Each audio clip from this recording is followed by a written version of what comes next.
আজকে আমরা দেখব কিভাবে একটি সংখ্যাকে দশমিক থেকে আমরা বাইনারি সংখ্যাতে রূপান্তর করতে পারি। আমাদের কিন্তু এই সংখ্যা পদ্ধতিতে বাইনারি সংখ্যা সবথেকে গুরুত্বপূর্ণ।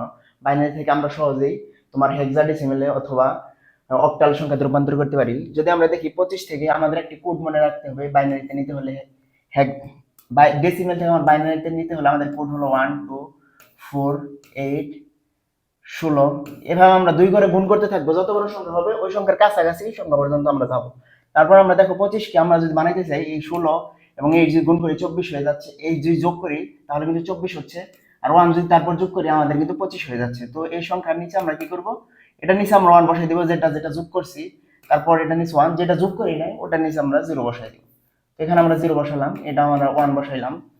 তো এভাবে আমরা কিন্তু 1 1 0 0 1 এটা কিন্তু আমাদের বাইনারি সংখ্যাতে রূপান্তর করতে পারি। একটি সংখ্যার ক্ষেত্রেও ধর আমরা 5 থাকলো, তাহলে কি করব, 2 4 এবং 1 যদি গুণ করতাম তাহলে কিন্তু আমাদের 5 হয়ে যাইতো। তাহলে এটা আমাদের হয়ে যাইতো কি, এটা 5 হলে আমাদের 1 0 1। তো এটাই হলো আমাদের 5 এর তোমার বাইনারি সংখ্যা। তো এইভাবে আমরা বাইনারি সংখ্যাতে রূপান্তর করতে পারি।